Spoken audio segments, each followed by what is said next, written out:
Arifmetkilik ifade hamda. Arifmetkilik ifade deganimiz arifmetkilik amal belgilari orqali tuzilgan ifodani biz arifmetkilik ifode deymiz. Arifmetkilik amal belgilari orqali ifode topgan, ya'ni tuzilgan ifodalarni biz arifmetkilik ifode deymiz. Arifmetkilik amal belgilarininki endi qaysi ekanligini ko'rib boqaylik. Birinchisi arifmetkilik amalda daraja ko'tarish. Tekst birninki teksti deganim teng yoki 5 ni ko'taray sal aplik bo'ladi. Ishtik chiqadi. Tekst birning teksti necha chiqish kerak? 5 ning kvadrat necha? 25. 5 ga 5 ni ko'paysak 25. Ham agar men buningki 9-darajasi deb qo'ysam, 9-darajasi deb qo'ysam, endi 5 ni 9 qatim ko'paytma, 5 ko'paytma, 5 ko'paytma, 5 ko'paytma, 5 deb 9 qatim ko'paytma. Taqarsam 1,953,125 ekan 5 ning 9-darajasi. 5 ning 9-darajasi degan shu qimmat yo'llash amalining oqisidagi ma'o bir ifoda, ma'o umum jihatdan bir ifoda-ku. Bu ifodaning oqisidagi ma'o bo'lsa, arifmetkilik ifodaga kirdi. Endi ma'qul 5 ni 5 ile 2 ni bijnim qilib 10 chiqarib beray desam, buningga arifmetkilik ifoda ketadi. Ko'paytma necha? 2. Programni qo'zg'atsam endi necha chiqdi? 10. Ma'lumi arifmetkilik ifodaga kirdi. Ko'paytish. Ham bölüytme. Böldüm. 5 ni 2 ga bölsem necha? 2 de 10 5. Tasqaltыңыз 25 degili. Bu arifmetkilik ifodaga kirdi. Alamiz endi. Asaq arifmetkilik ifodada bu matematikalik hisoblash yapyapmiz-ku. 3 chiqdi. Ham qo'shib bersanglar 7 chiqdi. Mushundaq amal belgilarini ishlatib biz shu ifodani ishlamay qo'shish, ko'paytirish, daraja ko'tarish, bo'lish, ilash degan mushkil amal belgilari bilan kelgan ifodalarni biz arifmetkilik ifoda deymiz. Mayada mod deydigan bir narsa bor, ha? Mod degan nima degan gapda? Mod 5 ni 2 ga bo'lgandiki qoldiqni teppa deydi. Mod qoldiq. Qoldiqsan. Programni bunda qo'zg'atib 5 ni 2 ga bo'lsam necha chiqadi? 2 dan tegadi. Necha qoldiq oshidi? 5 mi, 1 mi? 1 qoldiq oshidimiga? 1 qoldiq. Qoldiq 1. Shuning uchun 5 ni 2 ga bo'lsang qoldiq 1 degan mod deganni chiqarib berdi. Mod qoldiq sonini tepish bo'ladi. 4 amal, 1 daraja ko'tarish, bir qoldiq tepish, bir butun qimmatni ilishdan iborat shu 7 dona amal bilan tuzilgan narsani biz arifmetkilik ifoda deymiz. Arifmetkilik ifodalar hisoblashda ko'p ishlatildi. Ifodalar yana programning ichida murakkab ifoda holatida keladi. Masalan, agar A deganimiz cho'ng 10 dan, endi B deganimiz kichik 20 dan. Bu holda desak, bu ham munosabat ifodasi, ham logikalik ifodaninki murakkab holatda berkishdan hosil bo'lgan murakkab holatdagi ifoda bo'ladi.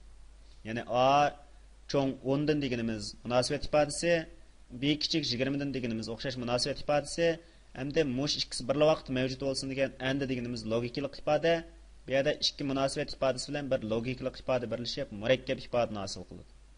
Murakkab ifoda deganimiz endi o'xshash bo'lmagan bir qancha ifodaning murakkab holati berkib kelishidan hosil bo'lgan ifodalarni biz murakkab ifoda deb qaraymiz. Program ichida murakkab ifodalar intayin ko'p o'rinda uchraydi. Biz ko'pincha mana shu logikalik ifodalarni analiz qilib qolgan vaqtimizda yoki har xil programning ichidagi shu ifodalar orasidagi analizlarni qilib qolgan vaqtimizda mana shu murakkab ifodalar ko'p uchraydi. Masalan, agar tekst birninki teksti teng o'shga bo'lsa, endi tekst 2 ninki teksti teng 20 bo'lsa, u holda shunga o'xshash ma'lum bir narsaninki bir vaqtda ikki xil shart hosil qilish, qanoat hosil qilishni ifodalamoqchi bo'lsak, yoki mushundaq o'rinlarda murakkab ifodalar ko'p ishlatiladi. Unda bo'lsa biz tuanda bir misol ishlab boqaylik. Text boxdan 2 ni oldim. Text 1 va text 2 dan iborat. Ham text 1 ning ichiga kirgizilgan son O2, text 2 ning ichiga kirgizilgan son 20 bo'lsa, komandning ustiga OK degan xatni chiqarib bersin. Undaq bo'lmasa, xatolik uchurini, ya'ni no degan uchurini chiqarib bersin.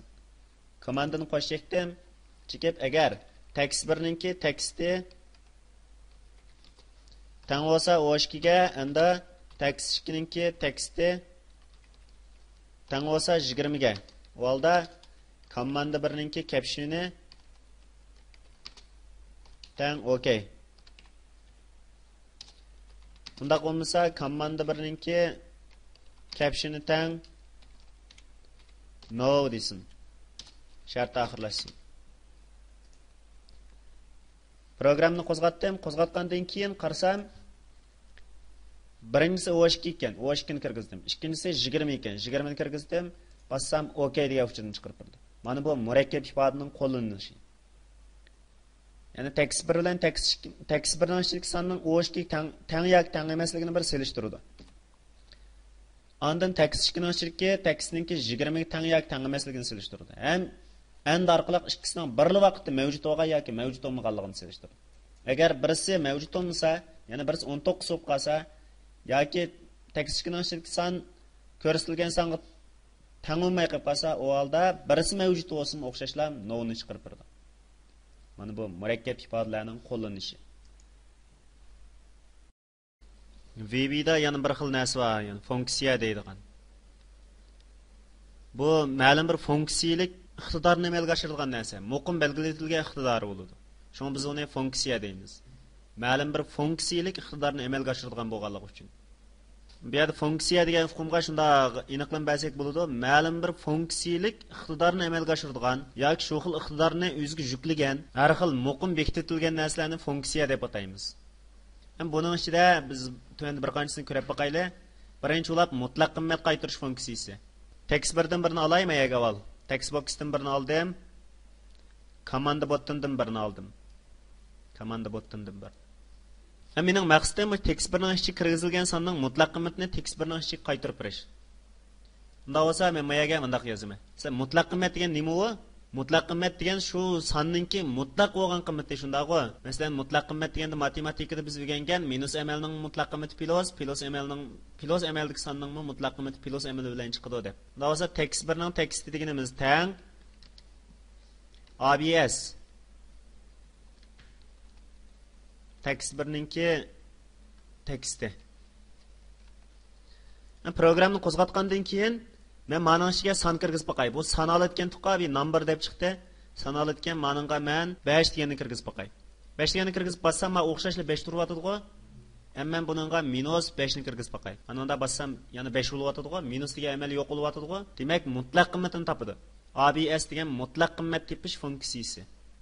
Ma'lum bir narsaning, ya'ni oldiga minus amali kelib qolgan vaqtida mush minus amalini elotman yoki mushning mutlaq qimmatini tepirman desanglar ABS ni qo'llansizlar. ABS.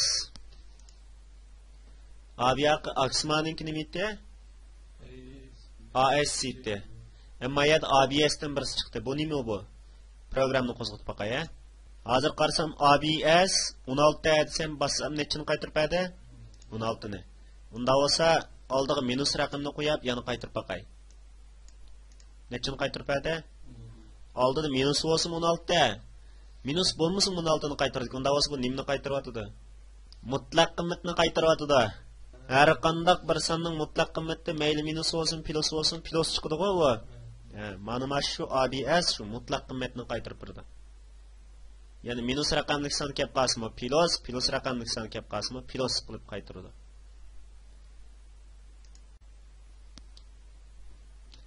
Nima ekan? Number deydi, number.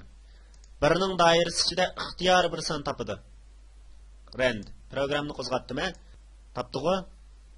Matih birga to'shmidi-ku? Yana birga to'shmidi-ku?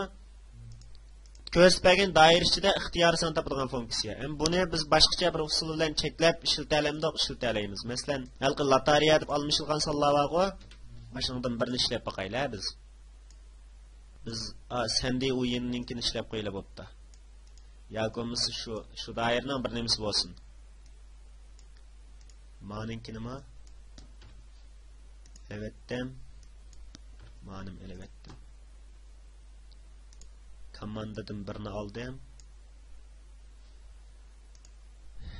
Timerdan birini oldim. Mening maqsadim mush komandani boshqa vaqtimda to'xtovsiz son olmasin. Komandani yana bir bassam, bu yerda 3 dona son ixtiyor son qilib qolsin. Shundaqmi? OK deb qo'ydim. Ma'ninki intervalni 100 qilib qo'ydim. Ondan keyin ishlamasligini yolg'on qilib qo'ydim. Qo'shib kelib timer adresiga bunda program yozaman. Text birninki teksti deganim tang init deganimiz nima edi? Növbəti berilgan sandan kichik butun sanni yoki shuning teng butun sanni elib oldi, ha? Numeraldı bu. Rand. Köpeytimen 30 yoq. 10 g'uvag'chi o sen deyninki. 10 g'uvag'chi olgan doira ichidan bir san olib ixtiyor san teppasin mavu. Buni init butunlab shuningdan kichikroq bo'lgan nimaga chiqarib bersin deb qo'ydim, ha? Mana bunday ko'paytdim. Bir nusxa. Nimaga keldim? Tekst 2 bo'lsin. Yana bir nusxa ko'paytdim. Tekst 3 bo'lsin. Shundaqmi? Ama hozir itiglik holatda, to'xtaqliq holatda. Unda bo'lsa timer 1ninki enables deganimiz tang nima? Not timer 1ninki enables to'g'ri? Qo'zg'alsin, ETS qo'zg'alsin, programni qo'zg'atdim. İxtiyori bu. İxtiyori san tepadim. 242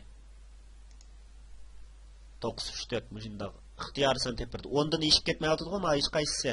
Biz chunki cheklab qo'ydik onda. Ren deganimiz ixtiyori san tepirdigan.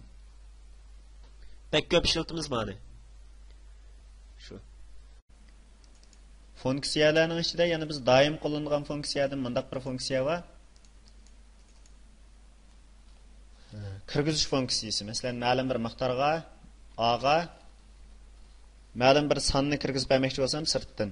Bu chaqda men input box'ni qo'llanaman. Input box. Yani kirgizish funksiyasi. Funksiyaningki birinchi parametri kirgizadigan uchurni yezing deb kirgizib qo'ydim. Bu ustiga chiqadigan mazmunni ko'rsatadi. Ikkinchi parametr bo'lsa mavzuga chiqadigan mazmunni ko'rsatadi. Mavzu. Üçüncü parametr olsa dastlabki qimmatni, ya'ni kirgizilgan dastlabki qimmatni ko'rsatadi. Masalan, son demoqchi bo'lgan bo'lsam 10. To'rtinchi parametr x o'qtik o'rni, masalan, screeningki kengligini 2 ga bo'lib berganda deb qo'yay. 2 ga bo'lib bergandagi qimmat o'rniga bo'lsin. Mavzu y o'qtik o'rni, buni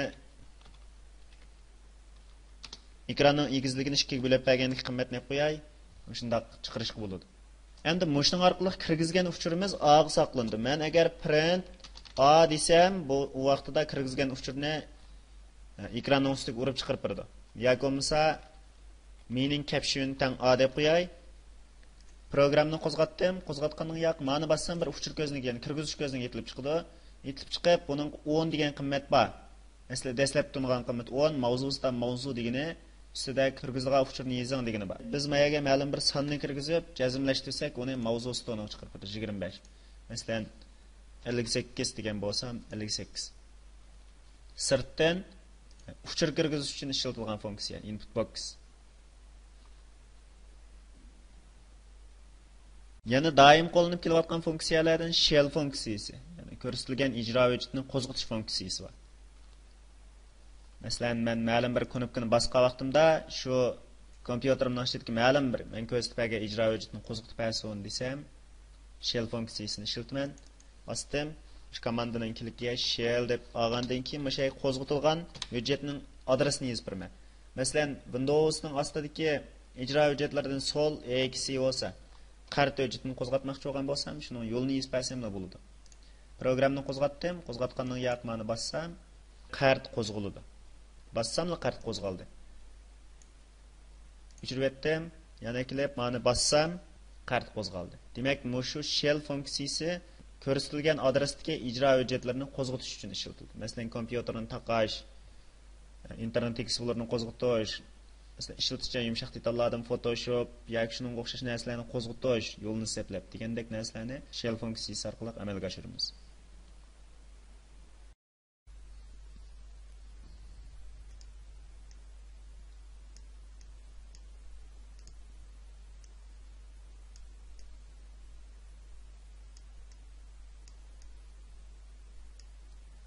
Text 1ninki change'ga menda bir qurib program yozib qo'yay.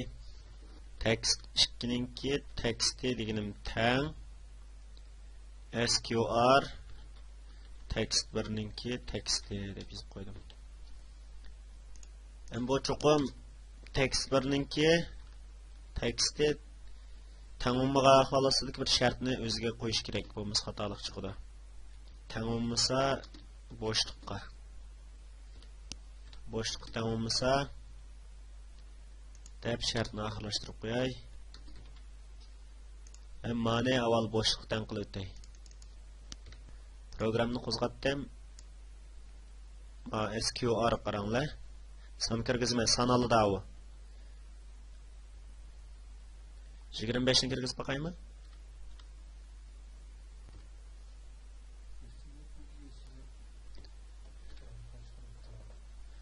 To'qqizning nemisi 81. Demak, kvadrat yıldızını topib turibdi, shundaqmi? Kvadrat yıldızni SQR orqali topib unda biz kvadratga ko'tirish uchun qanday qilamiz? Masalan, men 5 ning 5 ni kvadratga ko'tiray desam, masalan, kvadratga ko'tirish belgisi bilan 2 ni yozib qo'yman. Programni qo'zg'atdim, mana bunda bassam 25 chiqib atqandi. Agar 3-daraja ko'tirma, daraja 3 bo'lgandan keyin ko'paytmasam, mana bunda bassam 125 chiqib atqandi. Daraja ko'tirish belgisi mana bu. Usti qargan kichik bulong, 3 bulong. Stirlik yo'nalishgan qo'yma. Ya'ni shift knopkasi bilan knopka taqsining ustidagi alt knopkasini bassanglar, chiqadigan belgi. 5 ning 3-darajasiga, 5 ning 3-daraja ko'tarsam yoki kvadratga ko'tiray, 5 ni kvadratga ko'tirdim. Ko'tirib bo'lib, komandadan birini ilib tekst ikkininki teksti deganim teng bo'ladi. SQR tekst birninki teksti. Hozir tekst birning men kvadratga ko'targanim 5 shundaqmi? 5. Mana bunda kvadratga ko'tarsam 25 chiqadi. Mana bunda 25 ning kvadrat yildiz qanchada deb bassam 5 chiqadi. Yildiz degan 5 shu. 5 ni kvadratga ko'targanda 25 chiqadi. Uning yildizi demak 5. O'sha 5 ni topadi. Kvadrat yildizini topadi.